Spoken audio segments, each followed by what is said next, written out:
It is almost New Year's. There's ice and snow and freezing rain outside, but we brave, intrepid broadcasters are here in the Crossroads studios to talk about church memories. They've been shooting videos and preparing decorations. We're going to have a big celebration this next year. And so I was thinking back some of the exciting times that I've been a part of here at Crossroads. And a couple of the examples is we had talked literally for years about trying to get the scouts more engaged with the church. And it happened on at least one occasion. It was Scout Sunday, and the scouts had really gone all out, and we had over 200 people here at Crossroads. It was amazing. In fact, we had more on Scout Sunday than we had on Easter. It was amazing. And the same way with the preschool, we had talked again for years about trying to connect with preschool families. And a couple of years ago, we did their Christmas program on Sunday morning. And on that occasion, we had over 300 people. It was just amazing and fun. The kids did a nativity, they did their program. So it was great fun having the kids here, having their families with us. And so that was really exciting. Another memory that I have, or several memories since Randy's here, are all the times that we put on Vacation Bible School. And I sometimes think that Randy and I have as much fun as the kids do. There have been occasions when we dressed up in silly costumes, a time or two, as the March Hare and the Mad Hatter, as members of the God Squad, as Spotlight and the Sparkler. Few will forget when we were Obi-Wan Kenobi, or Toby-Wan Kenobi, and Luke Nuke Cloudstrider. But one of my favorite ones is when Randy was Crazy Dave Osborne, who was going surfing on an apocalyptic storm, and knew no danger was too great to prevent him from going out on his surfboard, and for him looking for his his duck quackers. And just spoiler alert, this year's Vacation Bible School will also feature a duck and even songs about a duck. So we've had a lot of fun doing Vacation Bible School, and it's amazing when all the different folks come together for food, for crafts, for music, for science, to help the kids do all that. It's just some really fun times here at Crossroads. So Randy and Lynn are here to share some of their memories and thoughts about our 150th anniversary and about their times here at Crossroads. So in thinking about church memories, I kept coming back to October 21st, 2000. That was the year that Penny and I got married at the church on 2nd Street. And we had our reception downstairs in the fellowship hall. And the whole ceremony was beautiful. And although I'm quite certain that we weren't the last wedding to take place at that church, I'm positive that we weren't the first wedding to take place at that church. And I can also recall at least one or more funerals that I attended at that church as well.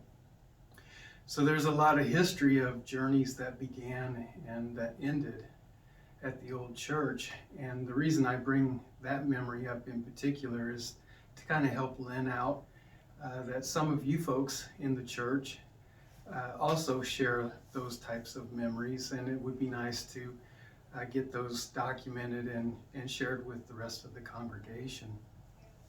Maybe we could get pictures of wedding celebrations that were taking place at the old church. So that's my memory for today.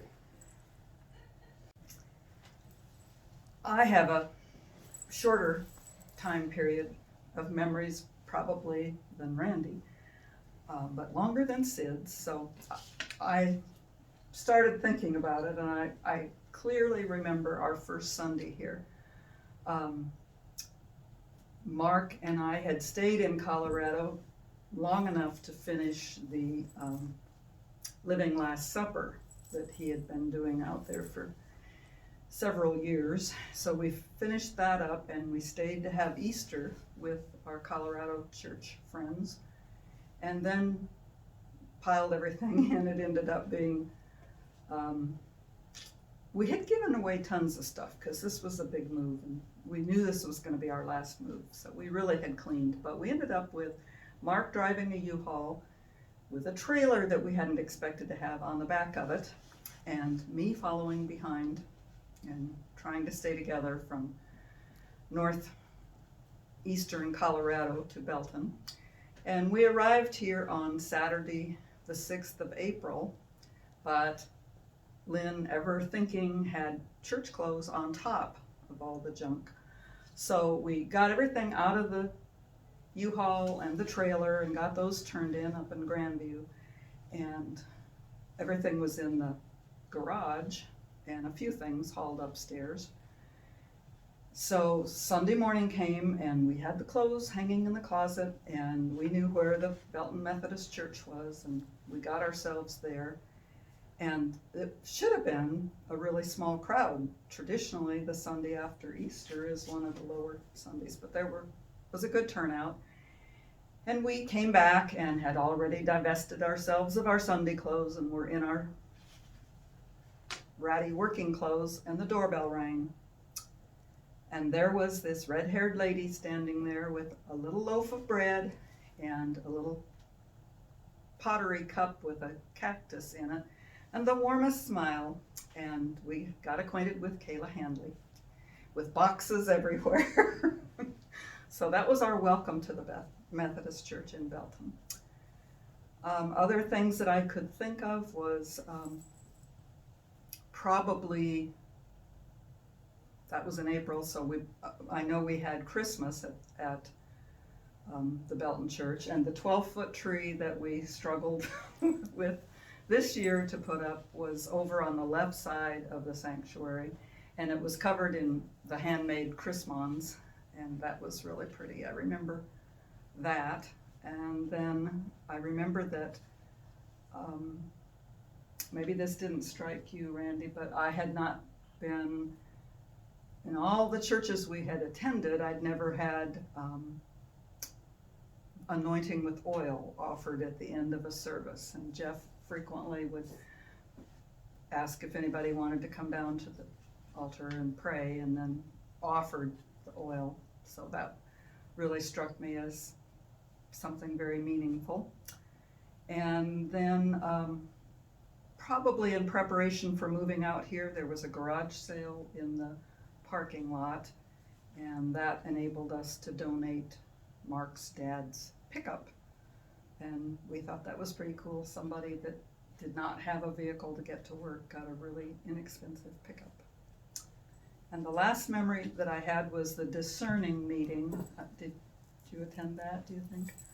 It was a potluck, and then we all went into the fellowship hall over there, and Jeff and Chris, I found out later, they started us, and we were trying to discern a name for the new church. We had everything ready to come, but we didn't have a name.